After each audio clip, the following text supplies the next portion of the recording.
مفتی طارق مسعود کے بیانات کے لیے مفتی صاحب کے چینل اسلامک بیان 12 کو سبسکرائب کریں۔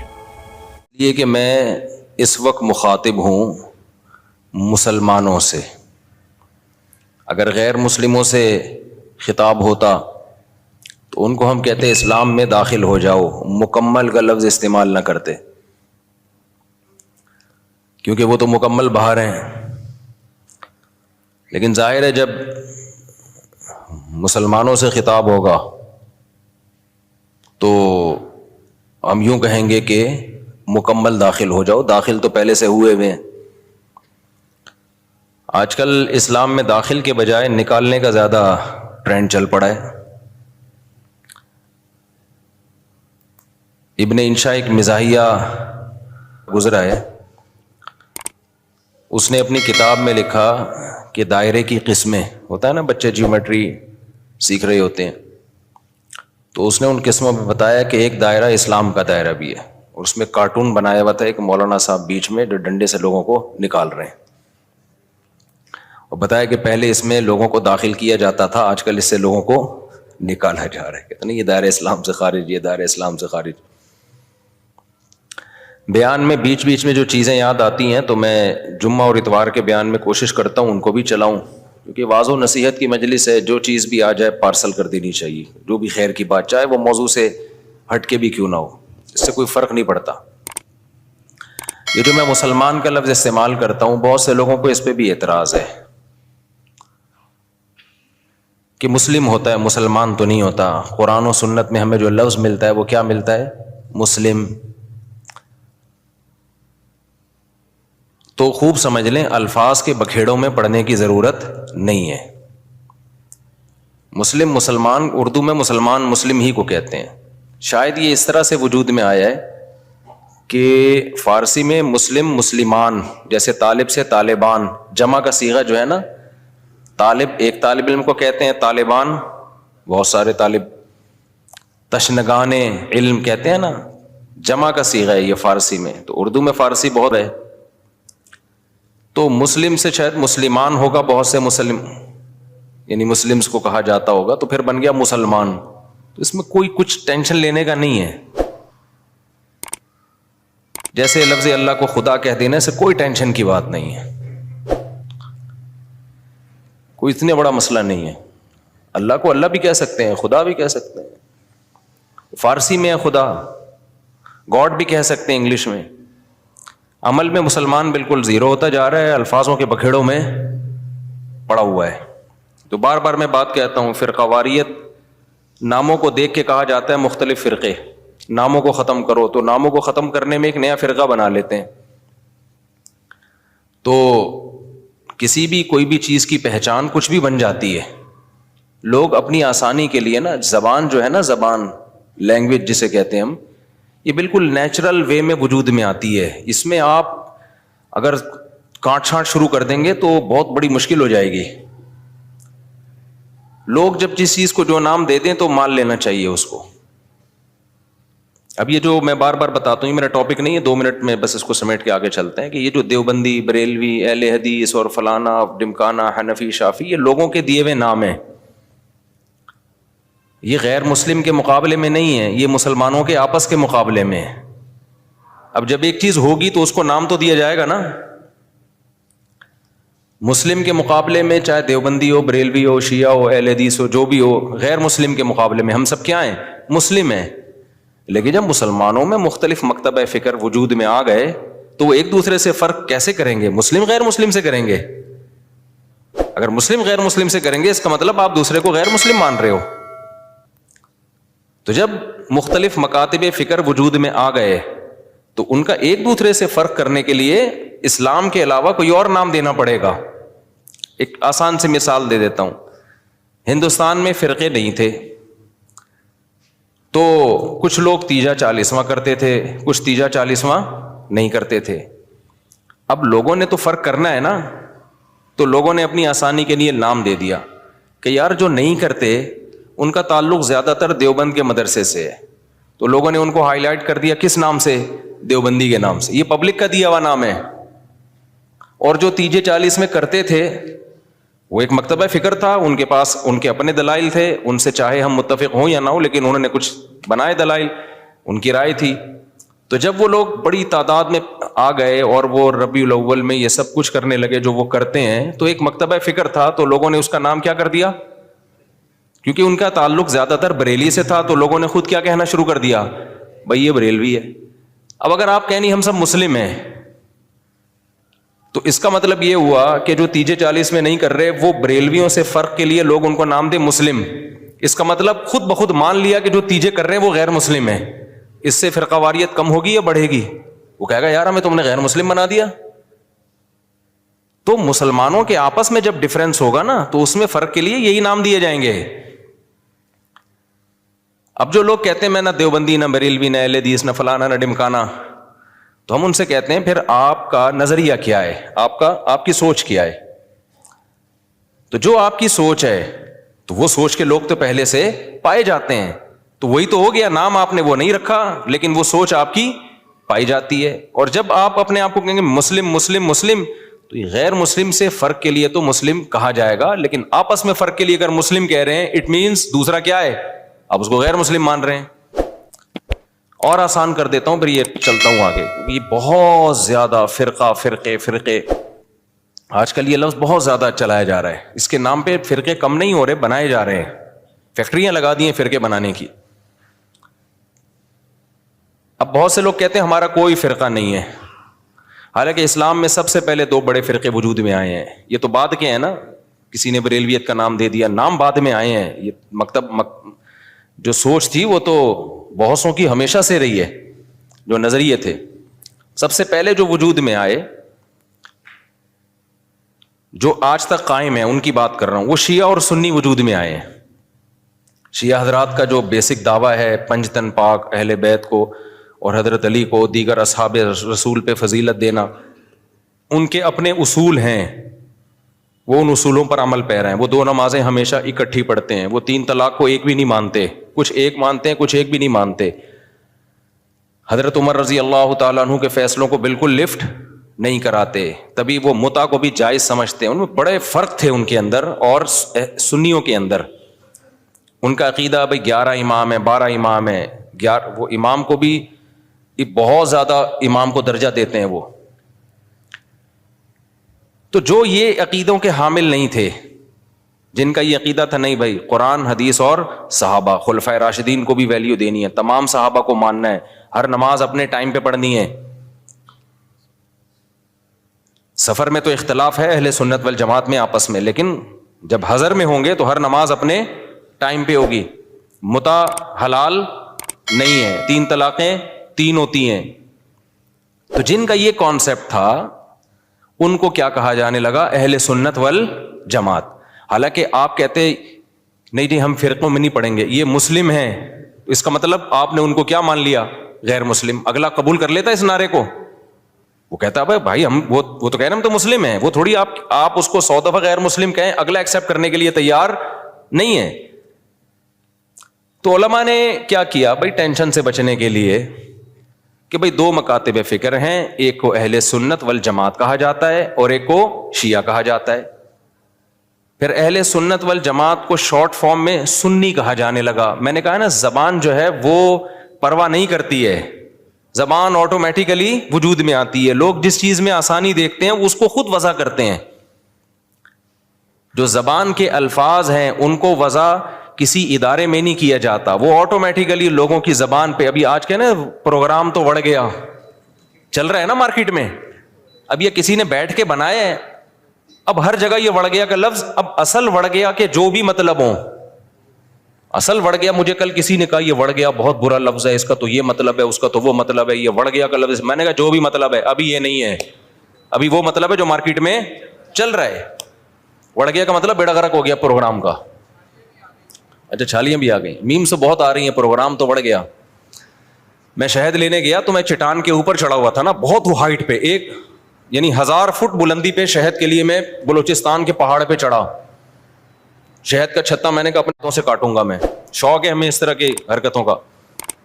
اب بہت اوپر ہم چڑھ گئے, پھسلنے کا خطرہ تھا, دھڑام سے نیچے آتا. تو جب چھتا کاٹ رہا تھا میں نے کہا ایسا نہ ہو کہ پروگرام تو بڑھ نہ جائے کہیں. پاؤں پھسلے اور پروگرام لوگ کہیں پروگرام تو بڑھ گیا, کیونکہ ویڈیو بھی بن رہی تھی.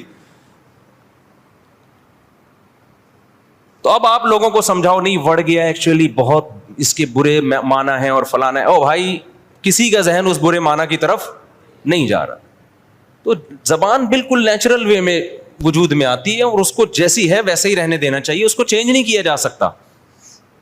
تو اب بالکل ایسا ہی ہے کہ جو اہل سنت والجماعت تھے, شارٹ میں لوگوں نے ان کو کیا کہنا شروع کر دیا, سنی. اب آپ یہ کہیں میرا کوئی فرقہ نہیں ہے, میں کسی فرقے کو نہیں مانتا, میں صرف مسلمان ہوں, تو لوگ آپ سے پوچھیں گے کہ بھائی آپ شیعہ ہو یا سنی ہو. وہ کہ میں شیعہ سنی کو نہیں مانتا, میں مسلم ہوں. میں کیا ہوں, خالص مسلم. تو اگلا پوچھے گا نا کہ آپ کے عقیدے کیا ہیں, آپ حضرت علی کو دیگر صحابہ پہ فضیلت دیتے ہو, آپ متع کو جائز سمجھتے ہو. وہ کہ نہیں. اسے کہا جائے آپ ہر وقت 2 نمازیں اکٹھے کرنے کے قائل ہو, ظہر ہمیشہ جیسے شیعہ لوگ پڑھتے ہیں. وہ کہے گا نہیں. تو اسی کو تو سنی کہا جاتا ہے جو یہ کام نہیں کرتے. آپ سب صحابہ کو مانتے ہو, ہاں جی مانتا ہوں. تو یہی تو سنی ہے, انہی کو تو سنی کہتے ہیں. کہ نہیں میں سنی نہیں, میں مسلم ہوں. تو بھائی جو عقیدے آپ کے ہیں ان شارٹ اس کو سنی کہا جاتا ہے. تو اس میں کیا تکلف ہے منہ سے پھوٹ دو کہ میں سنی ہوں. مان رہے ہو انہی عقیدوں کو, تو اسی کے تو لوگوں نے آسانی کے لیے ان شارٹ کیا کہنا شروع کر دیا, سنی کہنا شروع کر دیا. اب آپ اس لیے نہیں کہہ رہے اپنے آپ کو سنی کہ میں فرقے کی چھاپ نہیں لگانا چاہتا. بھائی چھاپ لگانا چاہو یا نہیں چاہو, پبلک جو ان عقیدوں کا حامل ہوتا ہے پبلک اس کو سنی ہی سمجھتی ہے. تو آپ بول دو میں سنی ہوں, کچھ نہیں ہوتا, اس سے کوئی قیامت نہیں آ جائے گی. ایسے موقع پہ بلا وجہ نہیں چیختے پھرو کہ میں سنی ہوں, میں فلانا ہوں, میں ڈمکانا ہوں, میں یوں ہوں. جب ضرورت پڑے تو کہا جا رہا ہے نا, بلا وجہ تھوڑی ہائی لائٹ کیا جا رہا ہے. اور آسان مثال,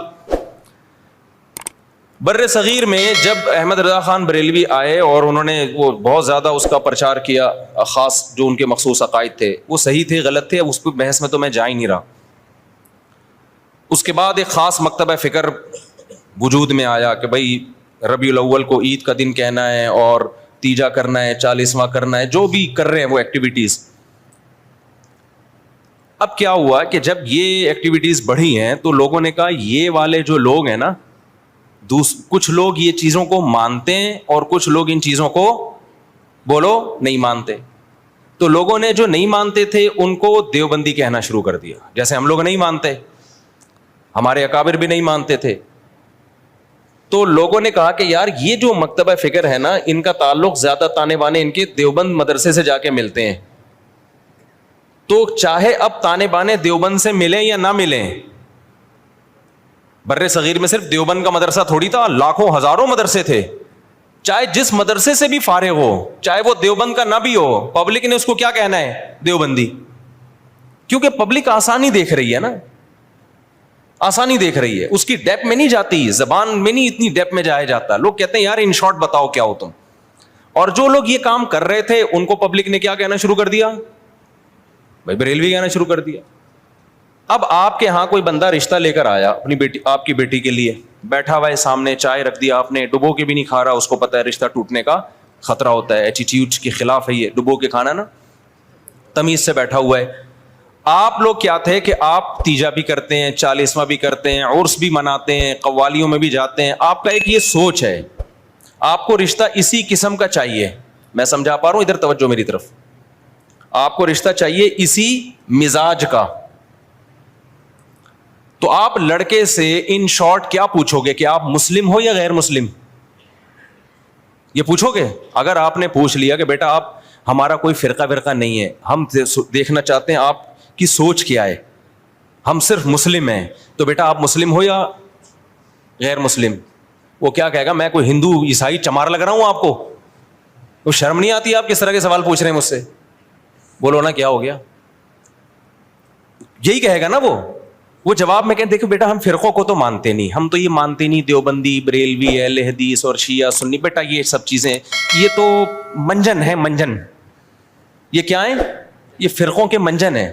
بیٹا ہم سمپل مسلمان ہیں, آپ بتاؤ کیا ہو, آپ مسلمان ہو یا نہیں.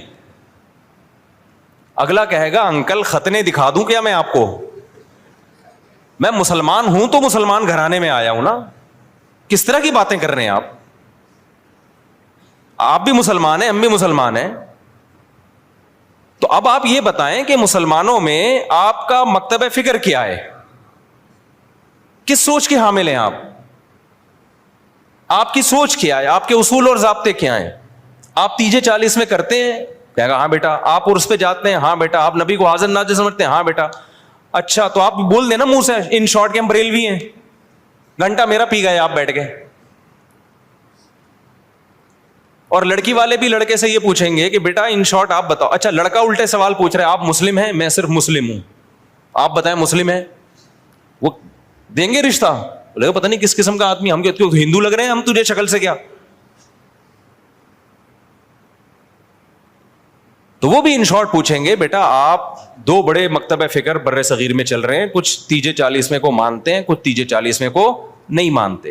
تو جو نہیں مانتے ان کو دیوبندی کہا جاتا ہے. لوگوں نے اپنی آسانی کے لیے نام دیا اور سوسائٹی نے اس کو ایکسیپٹ کر لیا اس نام کو, اور جو کرتے ہیں ان کو بریلوی کہا جاتا ہے. تو ان شارٹ آپ بتا دو کہ آپ دیوبندی ہو یا بریلوی ہو. وہ اگر کہتے میں بریلوی, چل بھائی ٹھیک, رشتہ ڈن ڈنا ڈن.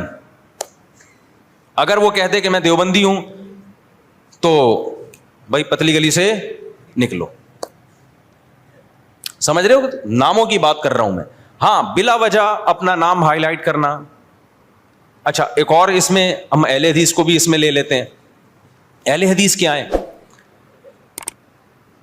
جب شیعہ سنی دو فرقے بڑے وجود میں آئے, جن کا ابھی تک فرقے تو بہت سارے بنے تھے, بہت سارے تو ختم ہی ہو گئے, کیونکہ جو باطل چیزیں زیادہ پنپتی نہیں ہے, اور پنپتی بھی ہے تو ایک جگہ قائم نہیں رہتی. آپ اگر 1200 سال پہلے کے شیعہ کو دیکھ لیں تو الگ تھے, 200 سال بعد والے الگ, آج الگ. تو وہ بہت یعنی ایک جگہ نہیں. آپ اہل سنت والجماعت کو دیکھیں گے نا تو جو 1200-1300 سال پہلے تھے آج بھی اسی ٹریک پر ہیں وہ. خاص طور پر جو ان چاروں مکاتب فکر کو فالو کرتے ہیں, حنفی, مالکی, شافعی, حنبلی, ان کے اصول 1300 سال پہلے لکھ لیے گئے تھے, مسائل بھی لکھ لیے گئے تھے, تو اب اس سے ہٹتے نہیں ہیں یہ. آپ کو حنفی 800 سال پہلے کا بھی وہی نظر آئے گا جو آج تھا, شافعی 800 سال پہلے کا بھی ویسے نظر آئے گا جیسا آج تھا. اگر تبدیلی ہوئی ہے تو بدعت کے حوالے سے ہوئی ہے, کسی میں بدعتیں آ گئیں, کسی میں بدعتیں کوئی ایکسٹریم لیول پہ ادھر چلا گیا. کوئی مسائل کے معاملے کی بات کر رہا ہوں, جو اسلامک لا ہے, لا نہیں چینج ہوا کیونکہ وہ ریٹن فارم میں آ چکا تھا پہلے. تو اب میں عرض کر رہا تھا کہ دو فرقے بڑے وجود میں آ گئے. ایک کو کیا کہا جاتا تھا؟ شیعہ. ایک کو کیا کہا جاتا تھا؟ سنی. تو سنیوں کا جو اصول اور ضابطہ تھا وہ یہ تھا کہ قرآن سے مسئلہ دیکھا جائے, پھر نبی صلی اللہ علیہ وسلم کی صحیح احادیث سے, اس کے بعد صحابہ.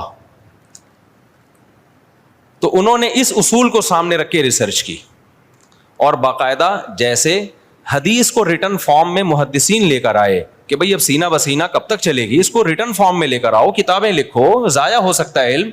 تو اسی طرح جو مسائل تھے, یہ جائز ہے, یہ ناجائز ہے, یہ مکروہ ہے, یہ حرام ہے, یہ مکروہ تنزیہ ہے, فلاں کام کرنے سے سدا صاحب واجب ہوتا ہے, فلاں غلطی کرو تو سدا صاحب نہیں پوری نماز ہی لوٹانی پڑے گی, ہزاروں مسائل تھے نا. تو ائمہ کرام نے اجتہاد کیا اور مسائل کو ریٹن فارم میں لانا شروع کیا. تو جو اہل سنت والجماعت تھے وہ ان کے 4 مکاتب فکر وجود میں آئے. جو کام امام ابو حنیفہ نے کیا, اس کام سے جو متاثر ہوئے اور اس طریقے کو جنہوں نے فالو کیا, ان کو کیا کہا جانے لگا؟ حنفی. اور جنہوں نے امام شافعی کو فالو کیا, ان کو کیا کہا جانے لگا؟ بولتے کیوں نہیں؟ شافعی. اب آپ بتاؤ جو امام شافعی کو فالو کرتے, ان کو اگر ہم مسلم کہتے کہ نہیں حنفی شافعی کچھ نہیں ہوتا, یہ مسلم ہے, اس کا مطلب شافعی اگر مسلم ہے تو حنفی بھی غیر مسلم ہے؟ نہیں آئی میرا خیال ہے بات سمجھ. تو یہ صحیح نام, یہ نام صحیح ہوتا؟ جنہوں نے امام مالک کو فالو کیا ان کو کیا کہا جانے لگا؟ مالکی. جنہوں نے امام احمد کو فالو کیا انہوں کے کیا کہا جانے لگا؟ حنبلی, جیسے کہ سعودی عرب میں. تو اللہ کا کرنا ایسا ہوا کہ یہ 4 اماموں کا فقہی دنیا میں چلا ہے صدیوں. بہت سارے مسائل میں ان میں اتفاق تھا. کچھ مسائل ایسے تھے کہ 2 امام ایک طرف, 2 دوسری طرف, کچھ میں 3 ایک طرف, ایک طرف. تو جو اختلافی تھے وہ اب اختلافی رہ گئے ہمیشہ کے لیے, جو اتفاقی تھے وہ کیا بن گئے؟ اتفاقی بن گئے. اب جو اختلافی تھے تو علماء نے کہا کہ بھائی چونکہ اتنے بڑے بڑے ائمہ نے ریسرچ کا کام کیا ہے, یہ اختلاف اب حل نہیں ہو سکا. جیسے رفع الیدین کا مسئلہ اختلافی بن گیا, امام کے پیچھے آمین زور سے کہنی ہے آہستہ کہنی ہے، یہ کیا بن گیا؟ اختلافی. ہاتھ یہاں باندھنے یہاں باندھنے، یہ ذہن میں رکھے سینے پہ ہاتھ باندھنا کسی مجتہد سے منقول نہیں ہے، بلکہ سعودی عرب کے ایک عالم کا بھی کلپ بھی آیا، انہوں نے کہا یہ مکروہ عمل ہے سینے پہ ہاتھ باندھنا، کیونکہ اس بارے میں صحیح حدیث موجود نہیں ہے. تو وہ اگر میں کہتا نا ہندوستان کے کسی عالم کا، تو لوگ کہتے ہیں نہیں یہ تو مانتے ہی نہیں حدیثوں کو، حالانکہ غلط بات ہے، کیوں نہیں مانتے بھائی؟ لیکن سعودیہ کے تبھی آپ نے ائمہ حرمین کو بھی دیکھا ہوگا سینے پہ ہاتھ نہیں باندھتے، وہ بھی نیچے ہاتھ باندھتے. تو چاروں اماموں میں کسی کے ناف کے اوپر ہے، کسی کے ناف کے تھوڑا سا اوپر، کسی کا ناف کے بالکل اوپر. ایسا چاروں میں سے کسی کی ریسرچ نہیں ہے کہ سینے پہ ہاتھ باندھے جائیں، یہاں یوں کر کے ہاتھ باندھے جائیں. خیر جو باندھتے ہیں ہمیں ان سے کوئی چڑ نہیں ہے، کوئی اتنا بڑا ایشو نہیں ہے یہ. میں تو صرف یہ بتا رہا ہوں کہ یہ جو الزام لگایا جاتا ہے نا کہ یہ لوگ حدیثوں کو نہیں مانتے، یہ الزام غلط ہے. کیونکہ حدیثیں میں ہوتا نا تو یہ چار اتنے بڑے بڑے مجتہدین جن کو پوری امت نے، جو تابعین تبع تابعین کے دور کے لوگ تھے، ان کو تو حدیثیں زیادہ پہنچی تھیں اور حدیث کی سند کی تحقیق یہ زیادہ اچھے طریقے سے کر سکتے تھے، یہ قائل ہوتے اس کے. تو ابن خزیمہ کی جو روایت ہے سینے پہ ہاتھ باندھنے والی، وہ صحیح روایت نہیں ہے.